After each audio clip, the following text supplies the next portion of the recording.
J'ai commencé comme journaliste vraiment très jeune, hein. J'ai commencé à 23 ans. Je suis rentré dans le groupe de Claude Perdriel, Nouvel Observateur, Le Matin de Paris. À l'époque, il y avait Science et Avenir. J'ai commencé donc au Matin de Paris précisément. Ensuite, avec des petites piges pour le Nouvel Observateur.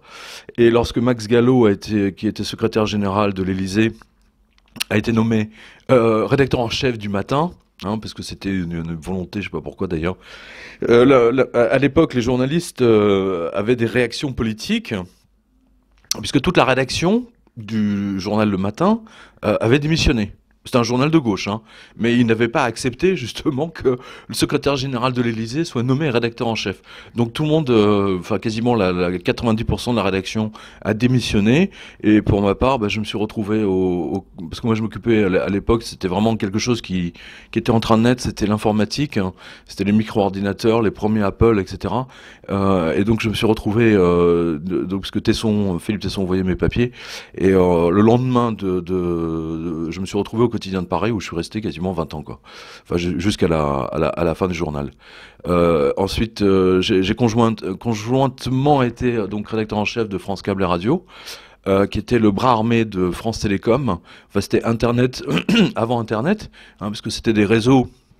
C'était un réseau genre Minitel, vous voyez. À l'époque, c'était sur Minitel, mais qui permettait de relier la totalité des plateformes, par exemple de Elf, tout ce qui était Elf Aquitaine, les plateformes de forage au fin fond du Nigérien, enfin au large du Nigeria plutôt.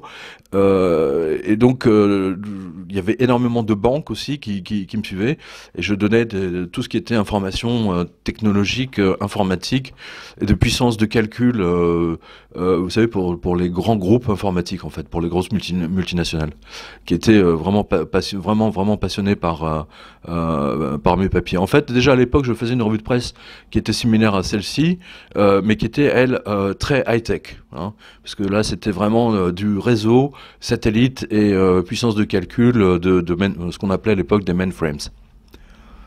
Voilà, donc ensuite, j'avais piloté tout ce qui était comment dire, publication internet du groupe IDG.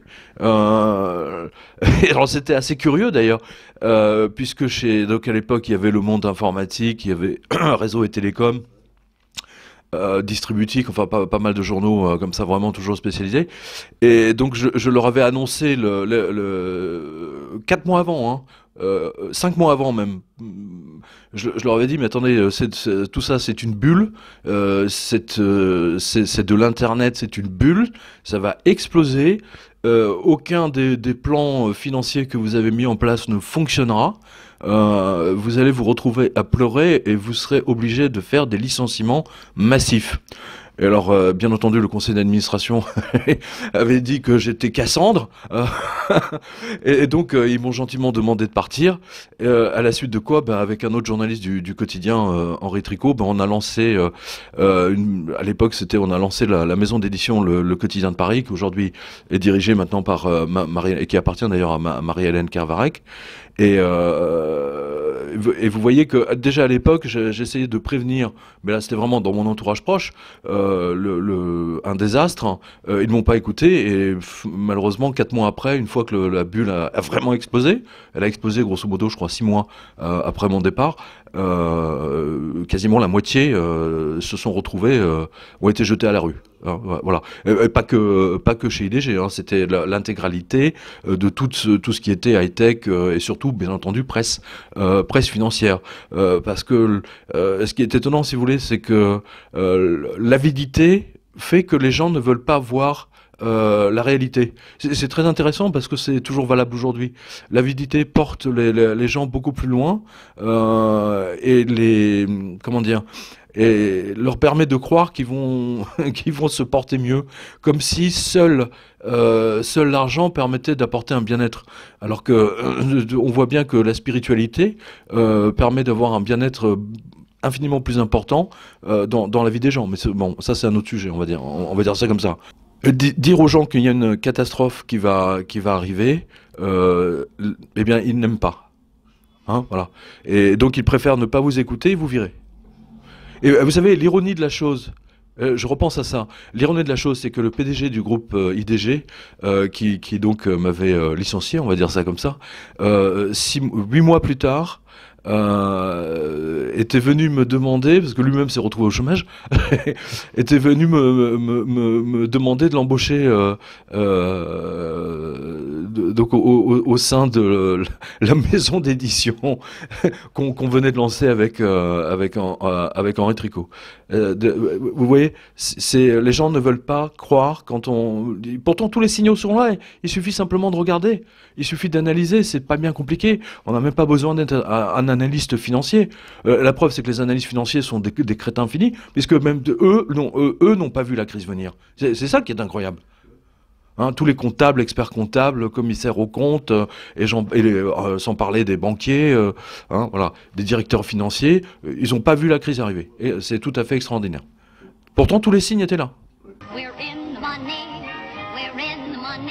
Ah bah, vous savez, le Jardin des Livres, maintenant, ça fait depuis 2001, hein, ou 2002, je sais plus, 2001, je crois. 2001, et je me suis vraiment occupé de la publication de livres, hein, parce que vous savez, moi, je suis quand même assez connu des Français maintenant depuis 20 ans, grâce à mon livre Enquête sur l'existence des anges gardiens, hein, qui est réédité chaque année, que ce soit en version poche ou dans la version 600 pages. C'est quelque chose qui est vraiment très connu. Et ce que j'avais vu, c'est qu'il n'y avait pas de... comment dire, les maisons d'édition, dès qu'il s'agissait de spiritualité, soit vous tombiez dans le New Age complètement stupide, soit vous tombiez dans le béni oui oui, ouais, cette espèce de mièvrerie. Et donc, moi, avec Tricot, on voulait trouver en fait un juste milieu avec une approche de journaliste, hein, tout simplement, de documents factuels. Voilà. Et donc, j'ai toujours respecté cette ligne. Et lorsqu'en 2007, moi je voyais dans la presse financière, dans le Financial Times par exemple, que les grosses banques d'un seul coup, novembre-décembre, elles ont commencé à vouloir se recapitaliser. Je trouvais ça quand même franchement inquiétant. Et donc quand il y a eu l'affaire Kerviel, ben là j'ai lancé ma revue de presse sur mon site, hein, que vous connaissez, hein, sur quotidien.com et jevenec.com. Voilà. Et depuis, moi, à l'époque, franchement, je pouvais pas imaginer que ça prendrait une telle ampleur, hein, sincèrement. Mais parce que n'oubliez pas, j'avais annoncé quand même l'explosion de Wall Street avant que ça se passe. Hein, parce que j'ai commencé la revue de presse le 20 février 2008. Hein, donc là, je sais plus, on est 2 ou 3 mars. Wall Street a explosé totalement. Enfin, la plus grosse explosion, on va dire, c'était le 29 septembre 2008. Voilà. 777, si vous voulez, c'est la résultante de ce qui s'est passé le 29 septembre. Hein, le 29 septembre, c'était la fête des anges, j'en ai déjà parlé maintes fois. Hein, c'est la fête des anges, Wall Street a explosé ce jour-là, et sur le tableau du Dow Jones, il y avait moins 777,7. Hein, voilà. Donc c'est là où je me suis dit, bon là c'est pas possible, c'est pas le hasard. Voilà. Et donc j'ai écrit le livre 777, là j'étais au salon de Bruxelles, vous avez aucune idée du nombre de lecteurs belges qui sont venus me voir en me disant, vous savez monsieur Jovanovic, j'avais lu votre livre, hein, il y a 3-4 ans quand il est sorti, ou 5 ans, je sais plus. C'est incroyable ce que vous avez annoncé la chose. Hein, et comme vous le savez, j'avais même annoncé un an à l'avance, précisément, le jour pour jour, à la radio ici maintenant, avec Laurent Fent. J'ai expliqué pourquoi, selon mon interprétation du texte de l'Apocalypse de Jean, Benoît XVI allait être éjecté à coups de pied au cul du Vatican. Voilà. C'est littéralement. Hein. Alors bien entendu, tous les cathos papistes ont hurlé ouais, Jovanovic, machin, il sait même pas de quoi il parle. Bah si, hein, même bien mieux que vous finalement. bien, parce que finalement personne ne l'a vu venir celui-là. Hein, voilà, vous êtes voilà, hein, vous êtes d'accord. Voilà, donc effectivement, alors le jour où Benoît XVI a démissionné, je peux vous dire que là, ça a jeté un froid, comme on dit, et donc vous savez même, c'est surtout dans le monde financier, parce qu'il y a énormément de banquiers, de financiers, de boursicoteurs, etc., qui suivent la revue de presse, et d'un seul coup, ils se sont pris de passion pour la spiritualité. Ils ont lu 777, Et ils étaient obligés de convenir que j'avais annoncé effectivement un certain nombre de choses. C'est pas moi qui annonce, hein, à nouveau. Je tiens à préciser, hein, de remettre les points sur les i. C'est Jean. C'est la vision qui a été donnée à Jean par le Christ et les anges. C'est très important. Hein, voilà. Et donc cette grille fonctionne. Et j'avais expliqué déjà à l'époque que 666 c'était pas, c'est le nombre de la finance, du monde financier. Et dans celui-là, je vais beaucoup plus loin, où j'explique qu'en fait 666 c'est effectivement la finance, hein, parce que vous ne pouvez ni vendre ni acheter sans être marqué par le nombre de la bête. Hein, que celui qui a l'intelligence, machin, etc. Voilà. Et je me dis, mais attendez, le seul texte qui en parle, c'est enfin, ce qu'on appelle nous l'Ancien Testament, mais c'est le seul texte dont Jean disposait. Et donc, il nous pointait le doigt dans le futur, hein, pour nous, 2000 ans plus tard, pour qu'on puisse comprendre qu'en fait, il parle de 666 talents d'or, de lingots d'or. Il parle de l'or. Et il dit qu'on va vers une catastrophe monétaire, une apocalypse qui va être entamée par justement cette immense escroquerie qu'est le dollar américain, qui va ruiner le monde et qui va mettre le monde à feu et à sang, parce que tous les distributeurs vont être arrêtés. D'ailleurs, aujourd'hui, j'ai plus personne. Hein, vous savez, avant il y avait toujours des gens qui me disaient ouais, Jovanovic, t'es un crétin, tu annonces, machin, etc. C'est marrant, depuis que les gens ont reçu leur feuille d'impôt, depuis que leurs parents retraités ont été décimés, alors qu'ils ne payaient pas d'impôts, ils ont été décimés, avec toutes les hausses et les taxes, il n'y a plus personne là, pour le coup, pour discuter de la validité, si je peux dire, de mon interprétation. D'ailleurs, on la voit tous les jours à l'œuvre. Hein. Non, mais c'est très intéressant. Moi, je vois, si vous voulez, je vois par exemple, il y a quelque chose de très drôle à l'Assemblée européenne, hein, à Bruxelles. Vous avez, je ne sais plus combien de députés, et le siège. Alors tous ces gens à Bruxelles qui vous disent nous on croit pas en Dieu, on est athée, etc. Étonnamment, le siège numéro 666 n'est pas attribué. C'est-à-dire que tous ces crétins qui se disent athées, dès qu'ils arrivent devant le 666, c'est alors il y a une crainte, vous voyez. C'est comme tous les pays arabes, vous savez, qui demandent aux soldats français quand ils arrivent en Arabie Saoudite d'enlever leur croix. Ils sont tellement terrorisés par les croix qu'ils ne veulent pas en voir une seule, hein, tellement ils ont peur de la puissance de la croix. C'est comme ça qu'on peut l'interpréter. Hein. Aujourd'hui, vous voyez toutes les églises de France détruites, enfin toutes. Je veux dire dans les campagnes, le nombre d'églises qui sont taguées, les statues de la Vierge détruites. Là, la semaine dernière, c'était une statue de la Vierge de Lourdes dont les deux mains ont été cassées. C'est quand même, il y a un malaise profond. Et en même temps, vous voyez, ils essaient de détruire ceux dont ils ont peur. C'est ça qui est intéressant. Hein. J'ai eu le général Tauzin en interview lors de la revue de presse à la radio la semaine dernière, mercredi. Il me disait exactement la même chose. Hein. Il dit on va vers une guerre civile. Hein. Cette guerre civile, elle est possible. Hein, mais si vous voulez, là on est au con. Il y a plusieurs choses qui arrivent en même temps. Vous avez cette explosion bancaire. Toutes les banques sont en faillite. Toutes. Il n'y en a pas une qui tient vraiment la route. Pas une.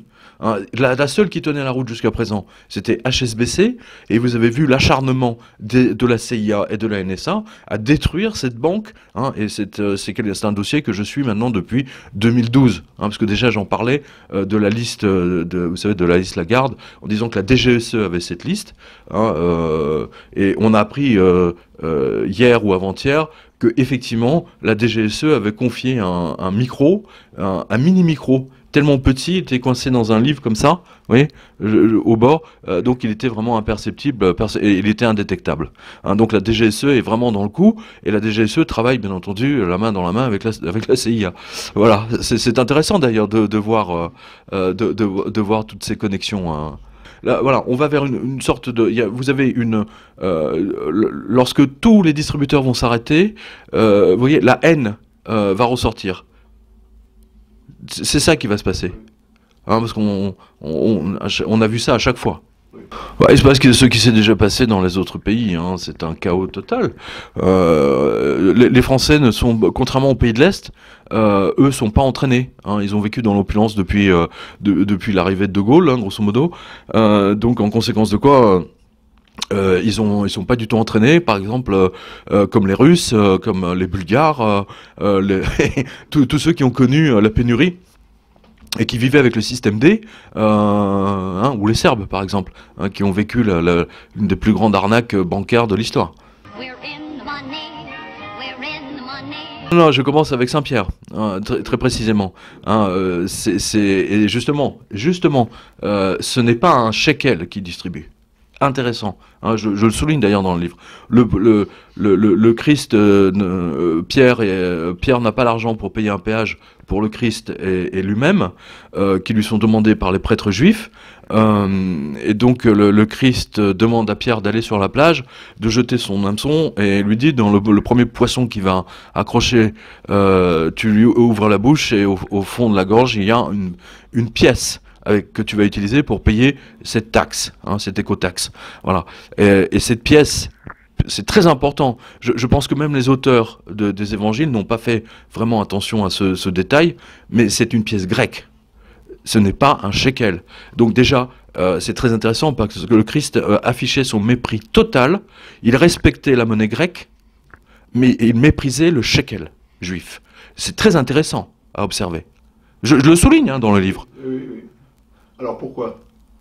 Enfin bon, je vais pas parce que j'ai déjà eu l'occasion de le développer, mais pour résumer en deux lignes, autant le Christ, si vous voulez, n'hésitez pas à prendre un poisson et le répliquer à 4000 ou 5000 exemplaires pour nourrir les pauvres ou ceux qui assistaient au sermon sur la montagne, autant il s'est toujours refusé de prendre je sais pas, une pierre par terre et de la transformer en 4000 ou 5000 pièces d'or ou d'argent. Hein, voilà, jamais. Hein, aucun évangéliste, ni Marc, Jean, Matthieu, etc., Luc, et même les apocryphes, hein, d'ailleurs, surtout les apocryphes, qui sont beaucoup plus intéressants, finalement, ne rapportent un quelconque miracle monétaire de la part du Christ, alors qu'il aurait pu parfaitement le faire. Hein, sinon, il se serait transformé en distributeur automatique géant, quoi, ambulant. Hein, voilà. D'ailleurs, le Crédit Agricole a vous savez, une camionnette. Vous savez, avant, c'était les bibliothèques et les boulangers, les camions qui sillonnaient, vous savez, toute la France. Les régions, vous savez, là où vivent des agriculteurs, etc., dans les montagnes, en Lozère, dans la Creuse, vous avez une banque ambulante, hein, du Crédit Agricole, je crois, ou LCL, je sais plus.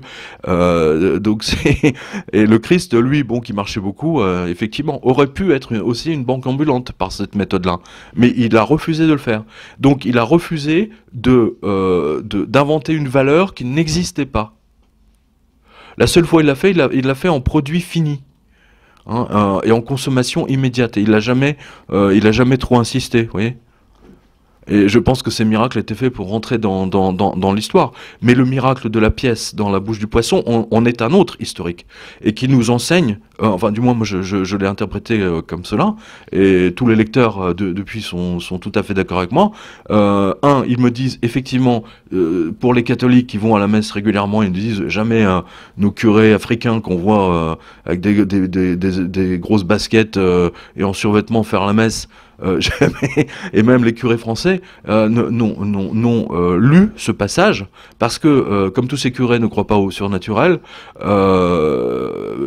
ils considèrent, si vous voulez, que ce type de miracle, c'est vraiment pour les simples d'esprit. Voilà. Donc moi je dis, voilà, je suis un simple d'esprit. Non mais très sérieusement, c'est là où c'est là où la foi fait la différence. D'ailleurs, je l'explique bien, hein, dans tout ce premier chapitre de 666. C'est très très important. C'est ce qui m'a permis de comprendre, de mettre en place le puzzle. Hein, parce que à la base, au début, je comprenais pas. Il y avait plein de choses qui se bousculaient dans ma tête. Il y avait l'or, il y avait une partie, le Christ et l'argent, hein, ou l'argent au sens monnaie, etc. Et en fait, je me suis rendu compte qu'effectivement, il y avait un lien dans tout ça. Et quand j'ai compris, là, le livre a démarré très fort, quoi. Enfin, je parle de l'écriture. C'était vraiment, c'était une fois que j'ai rédigé ce premier chapitre. Après, ça coulait de source. Hein, de là-bas jusqu'à la fin. La crise monétaire, peu de gens, je veux dire, dans le grand public, en sont conscients. Oh, maintenant, il y a quand même pas mal de gens qui sont conscients. Vous savez, n'oubliez jamais une chose. Quand vous écrivez un livre, quel que soit vous avez deux types de livres. Vous avez les livres qui peuvent très bien avoir du succès colossal, immédiat, et ensuite qui tombent dans l'oubli, aussi soudain d'ailleurs. Exemple, les mémoires de Loana. Vous savez, cette star de piscine avec ses gros seins là. Très beau d'ailleurs au passage, mais vous voyez, son livre n'a pas survécu au temps. Hein, voilà. Vous avez des livres qui, eux, survivent au temps, c'est-à-dire qu'ils sont imprimés régulièrement. C'est le cas, par exemple, des mémoires de Thérèse d'Avila, ou quelque chose qui me tient beaucoup plus à cœur, c'est les mémoires de Sainte Catherine de Sienne. Hein, son dialogue avec Dieu, hein, c'est absolument remarquable. Et un livre vous donne des informations. Hein, vous donne des informations, soit il est validé par le temps, soit il ne l'est pas. Lorsqu'un livre apporte quelque chose au lecteur, eh bien, ils vous en sont reconnaissants.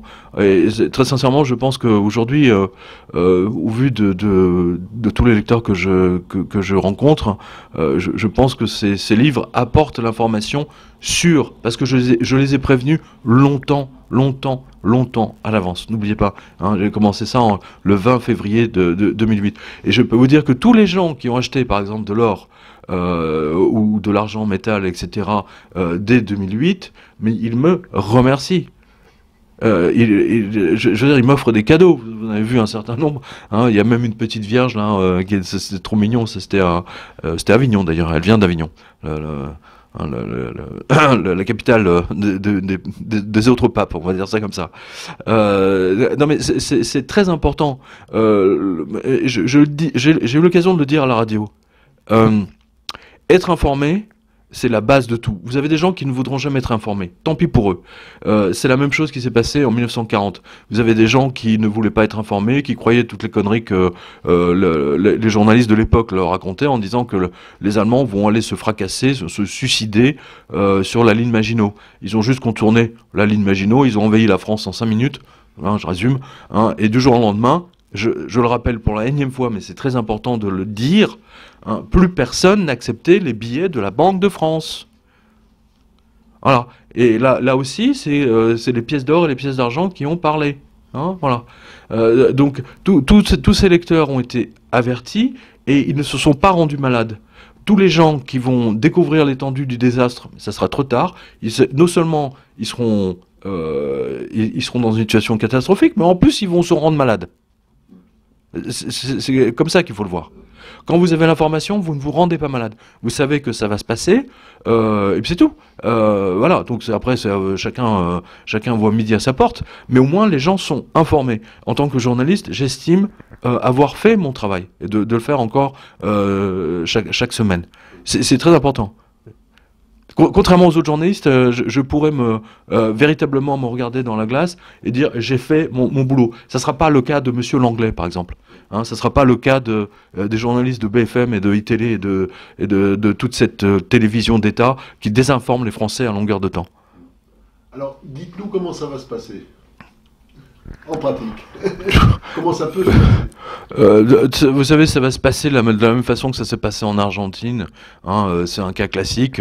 Du jour au lendemain, les distributeurs sont en panne. Voilà, terminé, démerdez-vous. Et les femmes, en Argentine, tout le monde s'est mis au troc.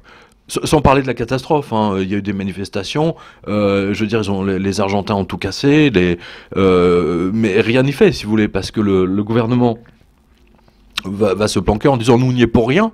Hein, c'est de la faute c'est toujours de la faute de quelqu'un, hein, alors que les Argentins avaient parfaitement vu la chose arriver, puisque les Américains avaient fait tous les virements et s'étaient retirés des mois, voire même une année avant, du marché argentin. Une fois qu'ils les avaient bien volés, ils ont rapatrié tout l'argent aux États-Unis et ensuite du jour au lendemain, un lundi matin, paf, il n'y a plus un distributeur qui fonctionnait. Et le peso qui était comment dire, adossé au dollar, avait perdu 60 ou 70% de sa valeur, je sais plus. Hein, voilà. Et il se passera la même chose pour toutes les monnaies qui sont adossées au dollar. Exemple, la livre libanaise. Hein, bonjour aux spectateurs libanais, on vous salue bien bas. Hein, bientôt vous allez pleurer également. Il s'est passé la même chose pour les Serbes, enfin l'ex-Yougoslavie. Hein. Il s'est passé surtout la même chose il y a quand même 4 semaines. Hein, rappelez-vous, mois de mi-janvier, hein, quand d'un seul coup, les Suisses ont décidé de se désadosser, on va dire ça comme ça, parce qu'il y a un terme en anglais qui est plus pertinent qui s'appelle le pegging de l'euro. Hein. Donc du jour au lendemain, l'euro a perdu 30%. Perdu 30%. C'est pas tant comment dire, le franc suisse qui est monté, c'est l'euro qui s'est pris une baffe dans la tête. Et donc, tous les gens ont perdu 30% et tous les produits suisses étaient 30% plus chers à l'exportation. Voilà. Bon, c'est un cas classique, si vous voulez, quand plus rien ne repose sur l'or. C'est le grand classique. Et tout ça va continuer. Et le problème, si vous voulez, c'est avec la contagion bancaire, ça se passera d'un seul coup. Il y a une banque qui va tomber à un moment donné. Ça peut être une banque autrichienne, ça peut être une banque italienne. Hein, là, je pense notamment à la Monte Paschi. Et ça va faire comme en 2008. Ça sera genre banque Lehman. Sauf que là, pour le coup, ça va entraîner tout le reste. Parce que plus personne ne croira les politiques. C'est la grande différence. Il y aura une crise. Les gens ont cru les politiques, mais maintenant c'est fini. Voilà, ça sera terminé. Et tout le monde va se précipiter sur l'or et l'argent, exactement comme ce qu'on a vu en Grèce, là. Hein, au cours de ces 3 derniers mois, jamais les Grecs n'ont acheté autant de pièces d'or. Hein, ils se sont débarrassés le maximum de leurs euros. Pourquoi? Parce qu'ils savent pertinemment qu'avec Syriza, du jour au lendemain, ils peuvent quitter l'euro. Donc ils se débarrassent de leur monnaie, ils le parquent dans des lingots d'or et des lingots d'argent physique. Même le British Mint s'est félicité. Hein, ils se sont frottés les mains en disant que leurs exportations de pièces d'or anglaises avaient explosé vers la Grèce. Tu m'étonnes. tu m'étonnes. Voilà. Ça va se passer comme ça. Du jour au lendemain, vous ne pourrez plus avoir. Et ça va être une catastrophe parce que les gens ne savent pas ce que c'est. Moi, j'ai connu ça. Vous aussi. Mais toute la nouvelle génération ne savent pas qu'on peut vivre sans carte de crédit, hein, sans chéquier, etc. C'est ce que je raconte dans 777, hein, en disant que, cette entité diabolique qu'est la finance américaine a pris le contrôle des gens à partir de 1975, où ils ont fait voter des lois dans tous les pays européens, faisant obligation à chaque citoyen d'avoir un compte bancaire. Voilà. Et aujourd'hui, vous êtes prisonnier de votre banque. Et en plus, vous ne pouvez même pas retirer votre argent. Déjà là, c'est mort. Hein. Hein, j'ai encore un lecteur hier ou avant-hier qui me disait il est allé à sa banque demander 5 000 euros, il voulait 5 000 euros en liquide. C'est son droit le plus strict. Hein, il en a des sous. Hein, il les a. Ah bah non. Ah bah non, mais on veut savoir pourquoi vous voulez les retirer. Je veux dire, le mec, qu'est-ce que ça peut vous faire Ah ben il nous faut une raison. Donnez-nous une raison. Alors il a dit, bah je joue au casino. Ah ben non, mais c'est pas une raison valable. Etc. Oui, mais c'est pour le blanchiment d'argent. Le lecteur n'a pas eu la présence de dire à cette conne, espèce de morue, hein, je te rappelle que la BNP elle-même a été condamnée pour blanchiment d'argent par les Américains et qu'elle a payé 8 milliards d'amende. C'est extraordinaire à quel point on prend les Français pour des cons. Hein, je dis ça aux banquiers, là, vous devrez avoir à tous les chargés de compte, hein, d'avoir honte de faire ça. Et ça va leur coûter très cher, ça, vous savez. La révolte sera terrible contre les banquiers. Terrible. Alors, en pratique, comment faut-il faire? Qu'est-ce que vous conseillez aux citoyens lambda? Vous savez, ça fait de temps, je conseille, moi, depuis 2008. Hein, oui, j'ai pas changé d'un iota, jamais. Hein, j'ai pas changé d'un iota. J'ai toujours dit pièce d'or, pièce d'argent. D'abord, bien entendu, la maison avec le jardin, le puits, voilà. Bon, vous avez ça, vous êtes déjà tranquille. Hein, voilà. Vous avez votre base arrière. Hein, c'est la chose la plus importante. Voilà. Après, de toute façon, quand le système va s'arrêter, c'est l'or et l'argent qui vont reprendre. Il n'y a pas autre chose. Vous ne pouvez pas effacer 3000 ans d'histoire humaine d'échange. C'est pas possible. Donc il faut investir dans de l'or. Ce n'est pas, non, je refuse votre verbe investir. Vous n'investissez pas. Vous n'investissez pas. D'accord? Vous n'investissez pas. C'est une assurance vie. Une véritable assurance vie. Hein, c'est ce que dit également le professeur Fekete, hein, dans son retour au standard. C'est une assurance vie. Aujourd'hui, l'équivalent, les billets d'euros que vous avez dans votre poche, c'est exactement la même chose qu'un ticket de pressing. C'est ni plus ni moins qu'un ticket de pressing. En fait, c'est de la dette de quelqu'un d'autre. On passe notre temps à s'échanger de la dette. C'est ça la monnaie actuelle. Alors qu'auparavant, avec le standard or, une dette était éteinte. Et c'est tout le principe, c'est toute la démonstration du professeur Antal Fekete, de montrer que, et lui il a passé 40 ans de sa vie à étudier l'or, le marché de l'or, etc. C'est un mathématicien, c'est pas un charlot le mec. Il dit, j'ai vraiment eu l'impression que le seul rôle que Dieu a donné à l'or, c'est justement d'éteindre la dette. Et d'ailleurs, c'est très intéressant, parce que dans 666, hein, vous avez vu que j'ai repris d'ailleurs un texte de l'Ancien Testament, où vous avez le Dieu le Dieu d'Israël qui dit, je ne sais plus quel prophète, l'or est à moi, l'argent est à moi. Et si vous regardez d'où vient l'or, hein, tous les géophysiciens vous expliquent que l'or est tombé du ciel, littéralement. Hein, ils ne savent pas trop comment, mais bon, c'est comme ça. C'est intéressant, il y a ce côté céleste, hein, l'or. C'est très intéressant. Donc voilà, il n'y a pas d'autre chose. Vous savez, ça pourrait être l'histoire des échanges humains a voulu que que cela s'organise sur les pièces d'or et les pièces d'argent. Point. Ça aurait pu être, vous savez, comme à Tahiti avec des coquillages, hein, ou en Afrique avec, je sais pas moi, des défenses d'éléphants. Vous voyez, techniquement, mais en fait, c'est quelque chose de pratique qui évite aux agriculteurs d'aller sur les marchés avec leurs vaches, leur bétail ou leurs 50 kilos de blé ou de céréales. C'est tout. Hein, à la base, c'est ça. Tout argent, tout repose à la base et uniquement sur les matières premières. Et ça, je l'ai compris vraiment avec un autre livre que j'ai écrit qui s'appelle Blight Masters. Blight Masters, si vous voulez, pour moi, elle, c'est on va dire, c'est la grande architecte. Pour utiliser un cliché maçonnique, c'est la grande architecte de cet effondrement financier. Elle est l'outil de Dieu. Je le vois comme ça maintenant, hein, sincèrement. Elle est l'outil avec lequel que Dieu a utilisé pour confondre les banquiers, pour les abattre par leur propre cupidité. Voilà. C'est comme ça que je vois Blight Masters aujourd'hui. Je le voyais déjà comme ça à l'époque, parce que je l'explique même, c'est paradoxal. Hein. Je le raconte même, je crois, dans les toutes premières pages. Hein.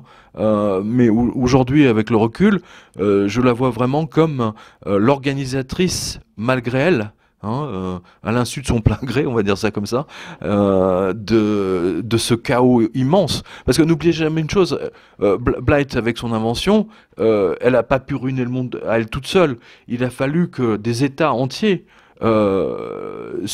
votent des textes pour valider ces produits toxiques. Hein, cette façon de faire de la comptabilité, certains appellent ça créative, moi j'appelle ça de l'escroquerie, mais bon, vous voyez, de transformer une dette en actif, c'est quand même quelque chose d'extraordinaire. Hein. C'est comme si vous disiez, tiens, la boîte de conserve, là, elle est complètement pourrie, il y a des vers dedans, etc. Mais en fait, nous, on va la passer en stock parce que elle est valable, on peut la vendre. C'est exactement la même chose.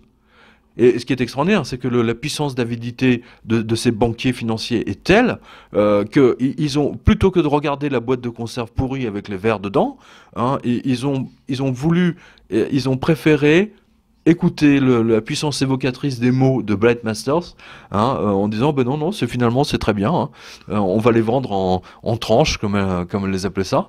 Hein, donc si vous voulez comprendre véritablement comment tout ça a explosé, ben, il faut lire Blight Masters en effet. J'ai beaucoup d'affection pour elle, hein, comme tout le monde le sait, comme tous mes lecteurs le savent. Non mais sérieusement, hein, parce que je trouve ce qu'elle a fait est absolument extraordinaire, quoi. Mais c'est malgré elle, hein, malgré elle.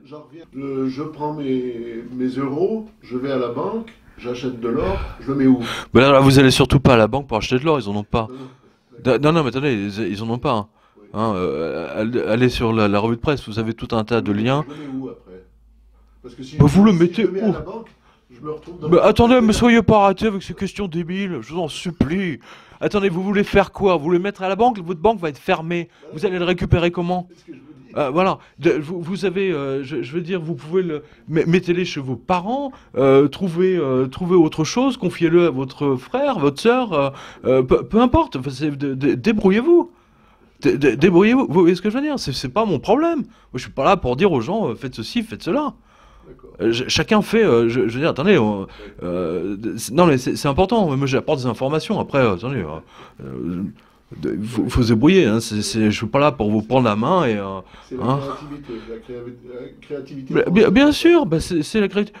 C'est la créativité des Américains, surtout. N'oubliez pas que Franklin Roosevelt a forcé les Américains à vendre à la Fed en 1932 ou 33. Il a forcé les Américains à vendre leurs lingots d'or et leurs pièces d'or. Il y a très peu de gens qui l'ont fait. Il y a que les imbéciles qui ont obéi à cette... mais ça leur a permis de remplir Fort Knox. Alors belle, parce que Fort Knox a été construit justement pour abriter tout l'or qu'ils ont récupéré comme ça. Hein. C'est pas une saisie, hein, je le rappelle aussi, c'est pas une saisie, c'était un rachat forcé. À un cours de, je sais plus, 25 ou 26 dollars l'once. Donc, mais tous les autres, ils ont enterré l'or, hein, ils l'ont planqué, puis ils ont attendu, ils sont allés au Canada, hein, ils l'ont exfiltré comme ça, voilà, tout simplement. Hein. N'oubliez pas que les Américains ont tellement peur de l'or hein, qu'il a fallu parce que Franklin Roosevelt donc avait émis cette interdiction d'avoir de l'or. Si mes souvenirs sont bons, je crois que cette loi n'a été levée qu'en 1975 ou 76. Interdiction à chaque Américain de posséder de l'or. Vous voyez que ils ont tellement peur de ça. Hein. Et justement, la clé, elle se trouve aux États-Unis. Elle se trouve dans leur politique monétaire d'asservissement total de l'ensemble des autres pays. Et vous voyez par ce biais-là à quel point notre gouvernement ainsi que les autres gouvernements sont totalement corrompus par les Américains, par la planche à billets. Hein, moi aussi, je peux corrompre hein, la totalité du quartier et le racheter hein, par une planche à billets, par mon imprimante Epson hein, ou Brother ou Lexmark. Voilà. Vous pouvez corrompre autant que vous voulez. Autant que vous voulez. Et d'ailleurs, le type, là, vous savez, Falciani, il a reconnu chez Bourdin, chose que je disais depuis des années, hein, que c'est une opération montée de la CIA pour exploser le secret bancaire suisse. Falciani a reconnu chez Bourdin avoir travaillé pour la CIA. Mais il se présente non pas comme espion, hein, ou comme traître, mais plutôt comme lanceur d'alerte. Oui, c'est ça, ouais, ta sœur. Hein, lanceur d'alerte de... Hein, voilà. Non mais... C'est même outrageant. Je suis extraordinairement étonné que la DGSE n'ait pas compris le jeu des Américains. Pour moi, c'est un mystère. Et c'est vrai que il y a effectivement une concentration des richesses, que ce soit au niveau des multinationales ou à titre de personnes physiques privées. Il y a une concentration phénoménale qu'on n'a pas vue depuis les années 20. Hein, c'est ce qui avait conduit d'ailleurs toutes les lois de séparation de banques, etc., que l'équipe de Franklin Roosevelt avait mis en place. Aujourd'hui, on voit des inégalités absolument extraordinaires, frappantes. Hein, vous avez une poignée, mais vraiment une poignée de gens qui détiennent tout, et tous les autres sont transformés en esclaves. Je le dis à nouveau, il n'y a plus de classe moyenne, hein, ou quasiment plus. En France, on a vu depuis l'arrivée de l'euro une explosion totale. La classe moyenne a été ruinée. Moi, je rappelle quand même que sous De Gaulle, la classe moyenne, hein, elle avait le droit d'acheter des bons du Trésor. C'était le bas de laine des Français. C'est ce qu'a voulu De Gaulle. De Gaulle a voulu que lorsque l'État empruntait auprès des Français, que les Français soient récompensés. Or, qu'est-ce qu'ils ont fait dans les années 80, les socialos?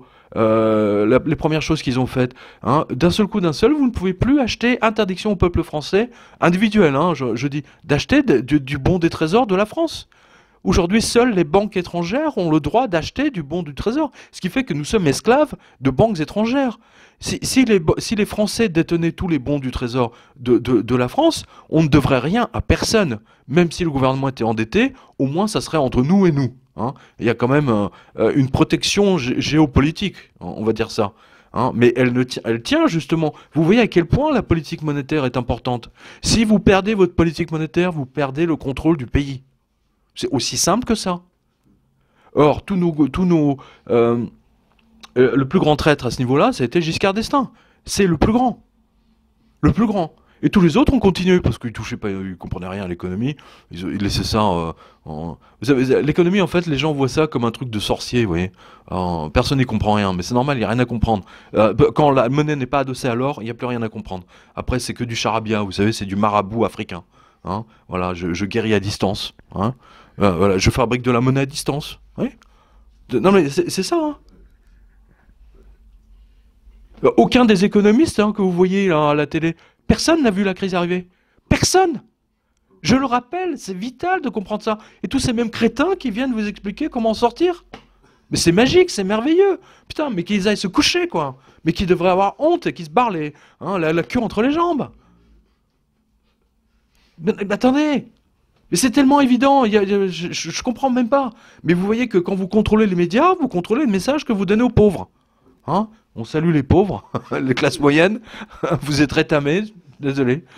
Je, je vous ai prévenu longtemps à l'avance. Hein, non, mais c'est vrai, je rappelle que ceux qui suivaient ma revue de presse depuis le début, ils ont sauvé leurs économies. Ils sont sortis des assurances vie, ils ont acheté leur maison, machin truc. Et je peux vous dire que je pourrais montrer des dizaines et des dizaines et des dizaines de mails, hein, sans parler de tous les Français que je rencontre pendant mon tour de France là, de signature. Hein, croyez-moi. Et j'en suis vraiment très très heureux pour eux. Mais tous les autres, malheureusement, je pense notamment aux retraités qui avaient un petit pécule. Non mais sincèrement, tous ceux et qui, il y a 2 ans, se sont fait massacrer par le nouveau gouvernement socialiste, hein. C'est pas un gouvernement de droite, hein, qui leur prend l'argent. Ce sont des socialistes qui sont censés aimer les pauvres, hein, ceux qui n'ont rien. Non, justement, tout est inversé aujourd'hui. Hein. Les socialistes sont les pires banquiers, les pires financiers qui puissent exister. Les gens de droite, on va dire, qui sont un peu socialistes. Hein, c'est comme ça que je les vois. L'extrême gauche, c'est les plus gros fachos qui puissent exister. C'est des nazis. Hein, non mais sincèrement, il suffisait de voir la manifestation de l'extrême gauche. On a vu tout un tas. Ils ont démoli, ils ont détruit toutes les avenues de Paris sur leur passage. Ils mettaient le feu à à toutes les poubelles, ils cassaient toutes les vitrines, etc. Ça, on n'en parlait pas de ça. Hein. Et il y avait une manifestation qui s'appelait Jour de colère. Comme par là, il s'est rien passé. Ceux-là, ils ont tous coffré. Hein, bravo à Monsieur Valls. non, mais vous voyez que tout est inversé. Tout est inversé, absolument tout. Hein. Je rappelle, par ma profession, vous savez, un ébéniste vit en travaillant le bois. Moi, en tant que journaliste ou écrivain, je vis avec les mots. Hein, et je trouve ça toujours fascinant hein, quand on dit, quand vous avez les entreprises, comme par exemple Airbus, plan de sauvegarde de l'emploi, qui en fait veut dire, qui en fait techniquement dit licenciement de 5000 personnes. Mais c'est un plan de sauvegarde de l'emploi. Sauvegarde de qui? De quoi? De quel emploi? Pas de ceux qu'on va virer, en tout cas pas des 5000 mecs qui vont prendre la porte. C'est clair. Vous voyez, c'est la finesse, si vous voulez, de la communication. Tout, absolument tout est inversé. Hein? Là, voilà. Les femmes sont des hommes. Non mais c'est très intéressant. C'est on vit la fin d'une ère. Hein. C'est très intéressant à observer, vraiment. Bon, en tant que journaliste, en tout cas, enfin, du point de vue journaliste, je trouve qu'il y a une matière absolument phénoménale à couvrir, quoi. Et ce qui est extraordinaire, si vous voulez, c'est que la presse française c'est tellement nul, elle se vend tellement peu. En kiosque, ça devient Libération. Tous les journaux maintenant appartiennent à des banques, à des banquiers ou à des financiers. Donc, bien entendu, vous ne serez absolument pas informé de l'évolution de la crise, sachez-le. Hein, je rappelle ça à tous nos spectateurs pauvres et classes moyennes qui nous suivent. Les riches, eux, le savent. Vous savez pourquoi? Je me souviens d'avoir vu en 2008, avant, je crois que c'était un mois ou 2 mois avant, une semaine ou 2 semaines, pardon, avant l'explosion de Wall Street, le fameux 777, c'était, d'un seul coup, tout Monaco s'est mis à acheter des lingots d'or. Tous, ils ont vendu toutes leurs actions et ils ont acheté des lingots d'or. Pourquoi? Parce que ce sont des gens qui s'informent. C'est la grande différence. N'oubliez pas, c'est ça qui a fait la fortune des Rothschild. Hein. Il y a la fameuse histoire, certains prétendent que c'est pas vrai, je suis pas d'accord. Hein. Rothschild, le seul mérite de Rothschild, c'est d'avoir payé un cavalier, un coursier, hein, pour être informé de l'issue de la bataille. Et comme il a eu le message avant la fermeture de la bourse de Londres, il a tout racheté. hein, parce que tout le monde était persuadé que les Anglais avaient perdu une nouvelle fois, et donc toute la bourse était à la baisse. Il a tout raflé pour 2 francs 6 sous, hein, ou 2 pounds de sous, 2 pence. C'est ça, l'information c'est quelque chose de vital, hein, c'est ce qui vous permet d'anticiper et de gouverner par définition, hein, voilà. Aujourd'hui, on a des gens qui nous gouvernent, mais qui sont clairement pas informés. C'est normal. C'est des marionnettes. C'est les marionnettes de Bruxelles. Je salue, j'ai une pensée amicale pour Monsieur Mélenchon. Comme vous avez pu le voir, hein, Hollande avait promis la proportionnelle, d'accord? Et Monsieur Mélenchon, c'est quand Syriza a gagné les élections, enfin vous l'avez vu sur toutes les chaînes de télé, formidable, c'est notre vie. Il s'est attribué à la victoire de Tsipras. Hein. C'est pas Tsipras qui a gagné, c'est Mélenchon qui a gagné. Hein, parce que il avait, bon, je pense qu'il avait aidé, cornaqué, on va dire, ou voilà. Comme il est beaucoup plus jeune que lui, donc Mélenchon pense qu'il a l'ascendant sur Tsipras. Du moins, il a donné ses conseils. Donc, le jour de la victoire de l'extrême gauche à Athènes, Monsieur Mélenchon a considéré que c'était sa victoire, et il a expliqué à tous ceux qui voulaient l'entendre que cela était possible en France, hein, et que c'était une leçon, un avertissement à la classe dirigeante, d'accord ? Sauf que, détail quand même de taille, d'importance colossale, hein, colossale avec un K, vous n'avez absolument pas vu Mélenchon parcourir aller chez Bourdin, chez machin, chez un tel, en disant Hollande est un traître, il avait promis la proportionnelle, j'ai besoin de la proportionnelle, moi Mélenchon, hein, patron de l'extrême gauche, afin que nous, on soit représentés à l'Assemblée nationale, exactement comme Syriza a obtenu ses députés, hein, à l'Assemblée nationale grecque. Non, vous le voyez pas. C'est curieux, non? Putain, mais je trouve ça vachement intéressant.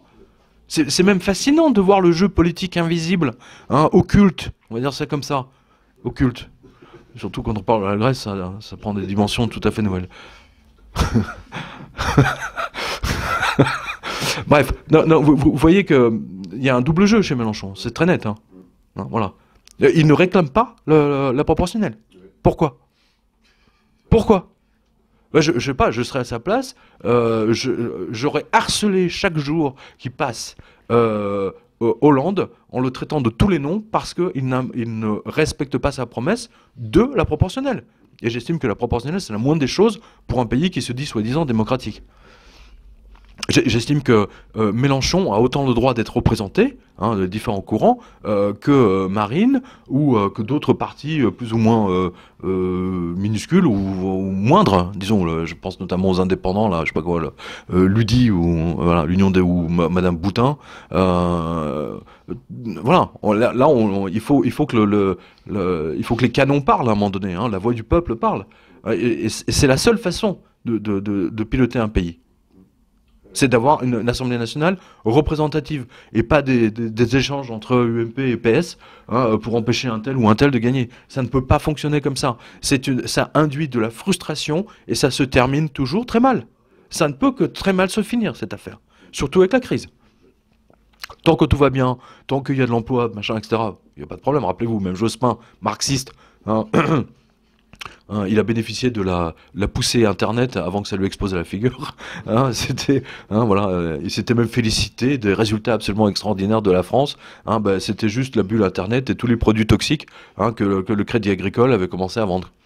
Donc voilà, c'est pour ça que je parle de Mélenchon, parce que je veux vraiment attirer l'attention des Français là-dessus. Mélenchon ne demande pas la proportionnelle. J'ai regardé je sais pas combien d'interviews, il ne demande pas, ou peut-être une fois ou deux, allez, il a vaguement abordé le sujet. Alors que ça doit être le sujet le plus important, principal, pour que son parti soit représenté à l'Assemblée nationale.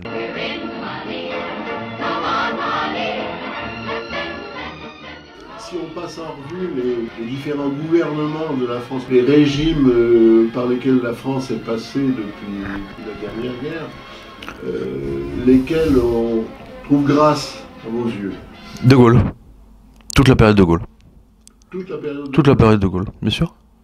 N'oubliez pas, De Gaulle, avant d'être militaire, il était aussi écrivain. Hein, c'est ce qui caractérise De Gaulle, c'est le nombre de livres qu'il avait écrits quand même. Hein. Même si c'était des livres parfois de stratégie militaire, il avait ceci en commun avec Patton, c'est que c'était des lecteurs assidus. Vous avez un passage Dans le film Patton, justement, vous avez la fameuse bataille, la préparation du Catherine Pass, et Patton donc met en place la totalité de son artillerie, ses troupes, etc. Et donc la bataille a lieu, puis d'un seul coup, les Allemands commencent à s'enfuir. Et là, on voit Patton crier victoire en disant espèce de fils de pute, j'ai lu tous tes bouquins, en parlant de Rommel. Hein, j'ai lu tous tes bouquins.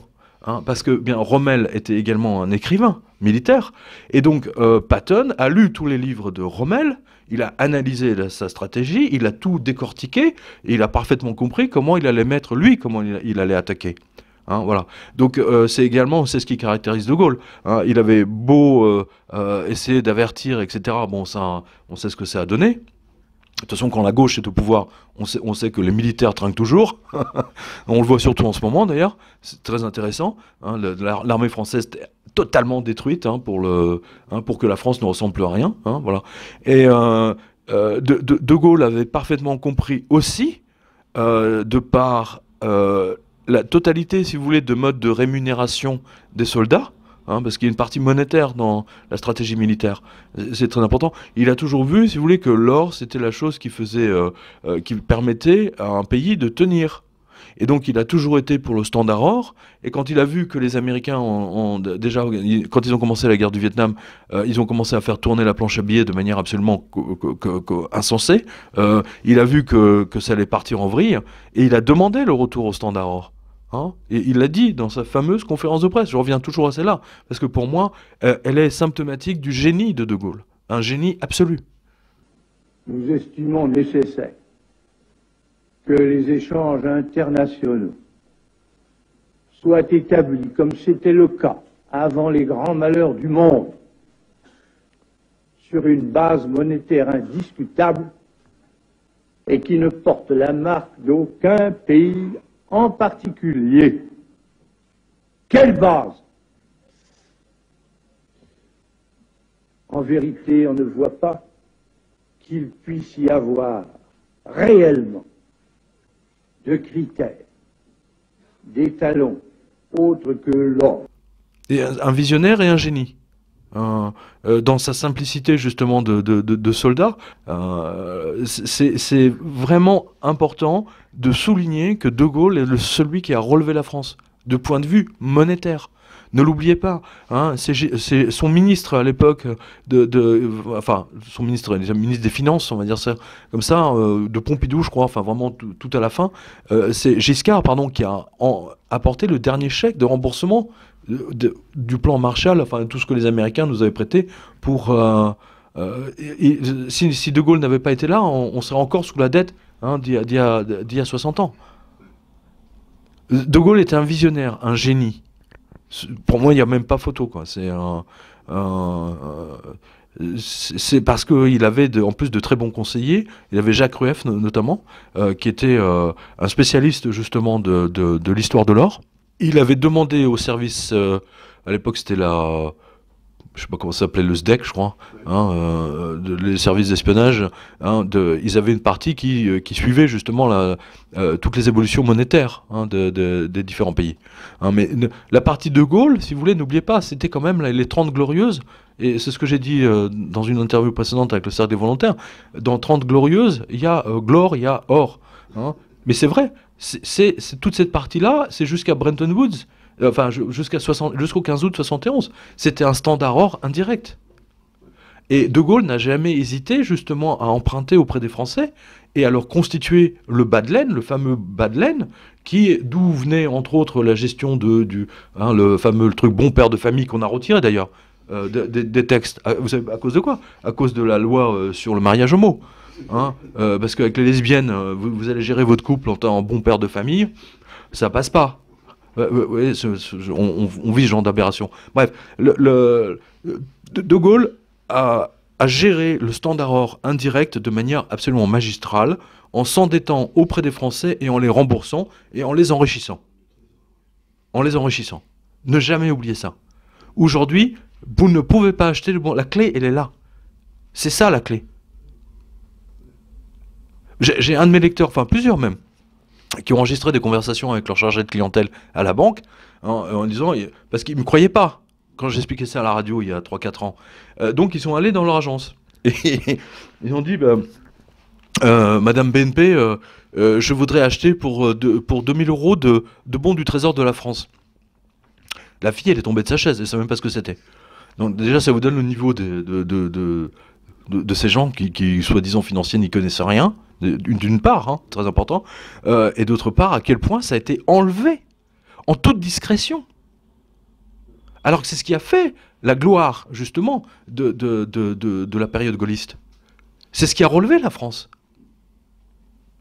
Je reviens à ce que je vous disais tout à l'heure, si vous ne contrôlez pas votre politique monétaire, hein, il y a un très bon livre sur le sujet, c'est Enquête sur la loi du 3 janvier de Pierre-Yves Rougeron. Excellent, excellente enquête, véritablement. Et Giscard avoue lui-même hein, qu'il a... c'est son bébé, cette loi. Hein. C'est ni une loi Rothschild, paradoxalement, ni une loi Pompidou. Hein, voilà. Enfin, Pompidou était déjà gravement malade, donc il a vraiment suivi ça de très loin. Pompidou était le dernier des grands présidents français. Et il avait à cœur le bien-être des Français, ce qui n'était plus le cas. Avec Giscard, c'était fini. C'était terminé. Mitterrand, on va dire qu'il avait encore une certaine...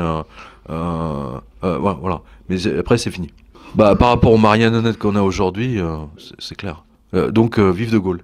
Le problème, si vous voulez, c'est que beaucoup de Français, c'est une génération de Français qui disparaît. N'oubliez pas. Bien sûr. Hein, c'est une génération qui disparaît et qui n'aura jamais connu, si je peux dire, une période dorée, on va dire, où la monnaie, je ne veux pas dire qu'elle était stable, c'est pas vrai, hein, parce qu'entre le nouveau franc, l'ancien franc, etc. Mais n'oubliez jamais, les salaires étaient indexés à l'inflation, c'est pas le cas aujourd'hui. Donc ils pouvaient changer de monnaie du moment que tout était indexé à l'inflation, etc. Les gens gagnaient vraiment très bien leur vie. Ils gagnaient même beaucoup mieux leur vie, paradoxalement à l'époque que maintenant. C'est clair, des souvenirs que j'ai.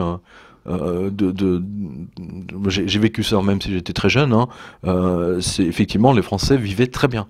Il n'y avait pas de chômage. J'ai pas le souvenir qu'il y avait du chômage. Tout système reposant sur le standard or ne connaît pas de chômage. Personne, véritablement. C'est pour ça que je donne un exemple, la République de Venise. 6 siècles, 600 ans de standard or. Regardez ce qu'est Venise aujourd'hui. C'est le plus bel endroit au monde.